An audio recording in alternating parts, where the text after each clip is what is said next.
Hey guys, what is up? Hope you're doing well today. It is Ethan here from the Centaur Lifestyle, and today we're going to be doing a video where we're talking about pomade and water or product and water versus just the product itself.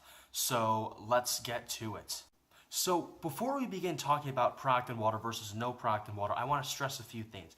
One, you do not need a lot of product. No matter if it's gel, if it's pomade, if it's hairspray, if it's something like that, even if you're a girl or a guy and you use a product, you do not need a lot of it for a few reasons. One, if you see those guys have like a balding or a bald head, you'll notice it's very shiny wherever the balding is. And that's for a very good reason. It's because over years of using a lot of product, they've built up kind of a layer of product, of oil, and of dirt, and of other type of bacteria on their head that allows it to be that shiny. That layer is called the sebum.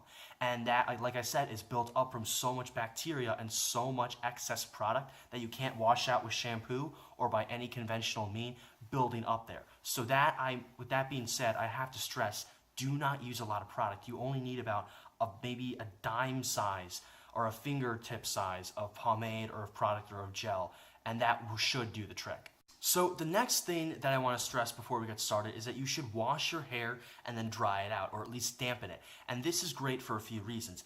A, washing it out, especially if you take a full-on shower with the conditioner and with the shampoo, that's going to get rid of a lot of bacteria that you don't want to mix with the product because that's going to hinder the product's effect.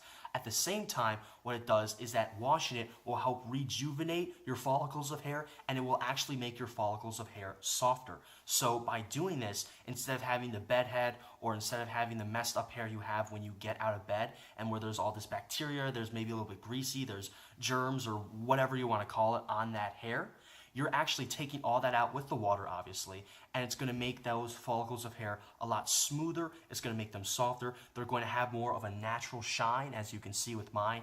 And on top of that, it's going to be so much easier to work with, and it won't hinder the product's effect.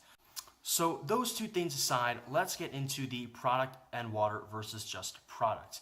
Now, product and water is going to look a little more eye-catching. If you think about it, for example, it's going to look like that shiny car, whereas just product, especially pomade, is going to look a little more reserved and kind of like the more natural matte car, but doesn't matter, it still looks great either way.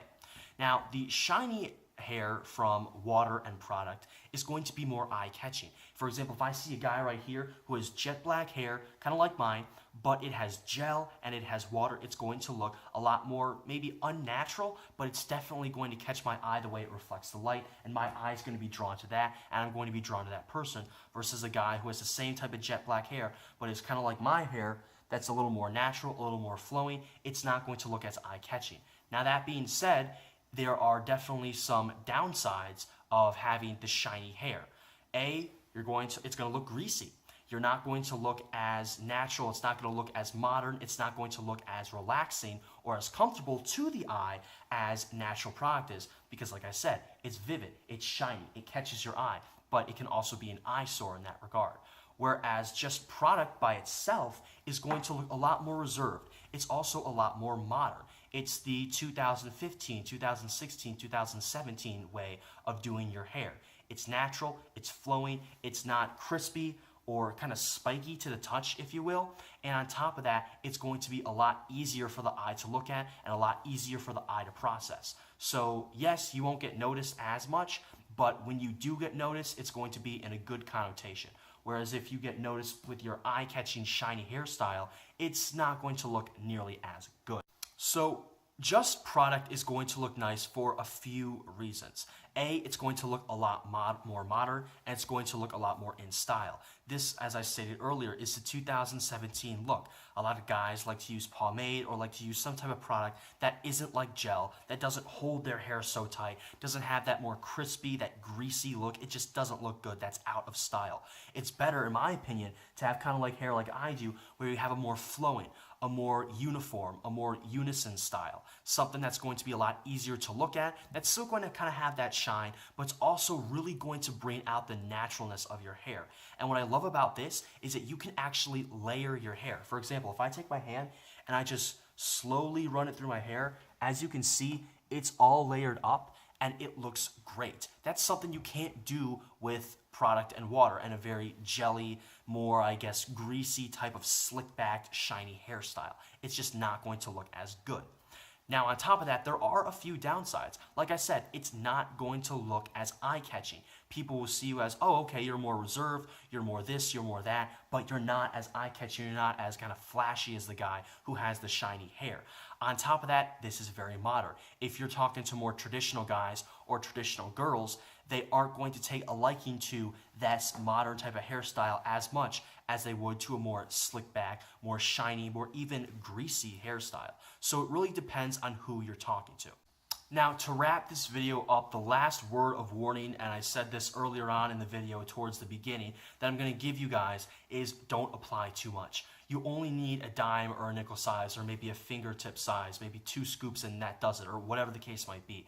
You do not need a lot of product. Again, we don't want that whole sedum layer of bacteria, of excess product, of even dead skin cells that builds up on your hair. You don't want that. It's not healthy for your hair. And on top of that, it just doesn't look good. Again, it doesn't look natural. So do not use a lot of product. A little bit of product goes a long way.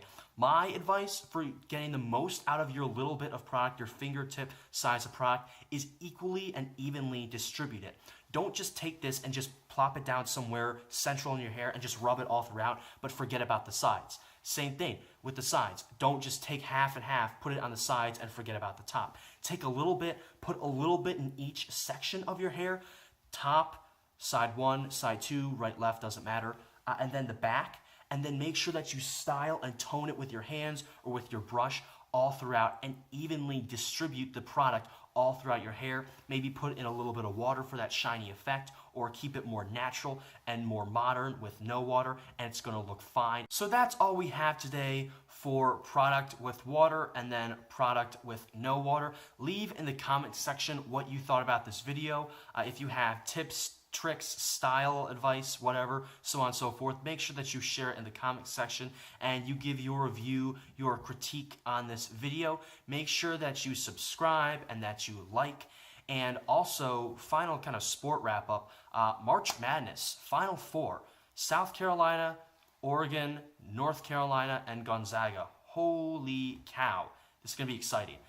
I mean, I'm super excited to see South Carolina and Gonzaga, two kind of, I won't say underrated teams, but teams that really haven't made the Final Four for quite some time. I don't know if they've even made it at all. That's pretty exciting. Kudos to them. And then, of course, my money is going to be on North Carolina. I mean, Oregon's impressive, but North Carolina, I just got to say for North Carolina, I mean, they're North Carolina. So I'm going for that. But leave in the comment section, too, who you think is going to win the Final Four, who's going to win it all, who's going to win the March Madness tournament. And like I said, thank you for watching, and only the best for the best. Come on, Centaurs.